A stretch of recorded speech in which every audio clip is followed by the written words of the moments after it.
Nutrition on your brain. So the first one is vitamin D. Okay, why is vitamin D so gosh dang important? Well, vitamin D is essential in the role of brain health because it's basically a fat-derived vitamin. You're going to find that it helps with the nervous system, the hippocampus, which basically when you look at the PowerPoint, the vitamin D receptors help regulate and protect the neurons. And those are all the firing signals that you have to regulate neurotransmitter signaling, okay? And synthesis. So that just means gathering information and telling the next cell what to do. So what are the effects of low vitamin D levels? Let's check it out. We've got on the slide impaired cognitive performance, okay?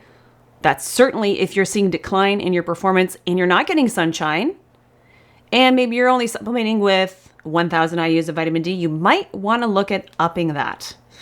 So the next sign of low levels of vitamin D, and there's other ones, this is related to brain, slower information processing. So you're not quite getting the information that your body needs in order to say, oh, I know exactly this response to that, or I know that word, or I recall that thing. So when you have that, look at your vitamin D levels. So how do we boost our vitamin D? There are multiple ways. Sunshine is the first one. I think everybody on this planet should know that by now. If you don't, you've been hiding under a rock. And shame on you for hiding under a rock. But so sunlight, and we'll talk about that a little bit further on actually how to do it and what's most optimal for the body. Diet, you want to have cod liver oil, beef, and organ meats also have these as well. Grass-fed butter. Don't get your fake margarine-based, plant-based butters. No bueno. Those are not good. Calf liver, or beef liver, kind of the same thing. Supplements, you'd want to look at having about 2,000 to 4,000 IUs of vitamin D. Now, you really want to stack it with vitamin K, but we're about to go into that for absorbability. So again, proper sunlight, proper amounts in your diet. You really want it from food, but if you're not consuming that, or if you're a vegetarian, or if you're a vegan, you need to supplement with it, or make sure you're getting a daily dose of 20 minutes of sunlight a day. Okay, vitamin K and brain health. So your brain holds the highest concentration of vitamin K where it protects neurons from free radical damage and supports the production of the myelin. That's the protective sheath around your nerves. I just did that. I was looking at my hand. So it protects the myelin sheath around your nerves like a coating. And those are in your brain cells. So you have to have a great myelin sheath protection so that you don't get neuropathy or cognitive decline or confusion or brain fog. So vitamin K is really critical.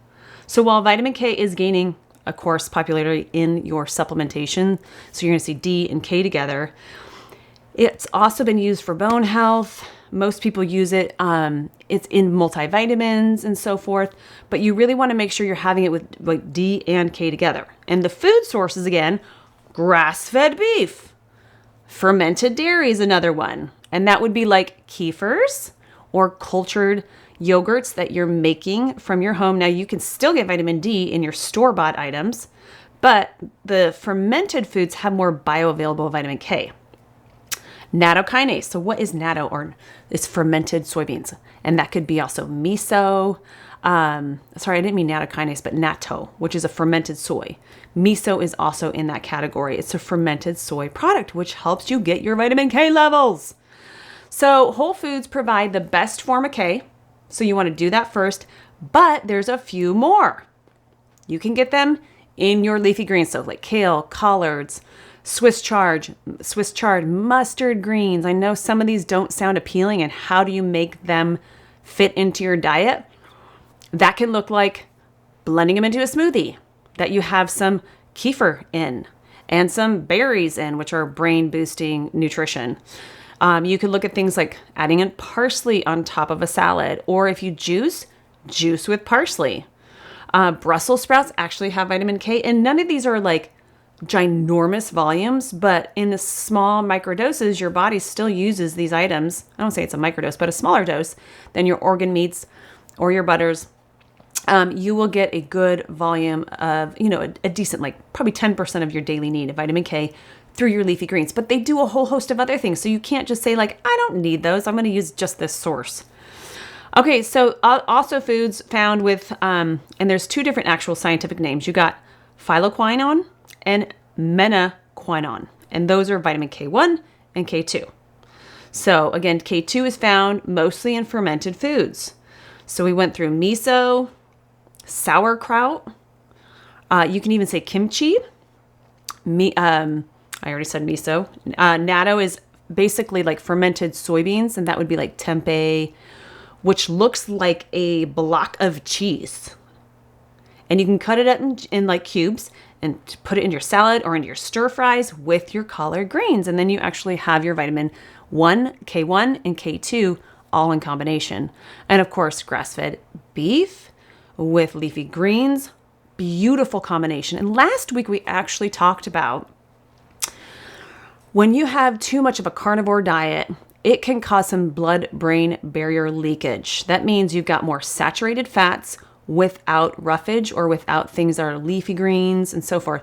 So the critical piece with that is you want to make sure if you're doing a ketogenic diet or more of a carnivore diet, you want to have leafy greens. You got to have roughage in there. That protects the blood-brain barrier. Most people completely forget about this whole concept that those two still need to be combined. Okay, so since vitamin K is primarily found in animal products, you can still get them in your plant-based products in smaller quantities, so that the takeaway is just do both of them. Again, if you're vegan, you might need to supplement and so forth. But at the end of the day, if you're getting small amounts, even throughout the day or throughout your week, you should be amply supplied with vitamin K.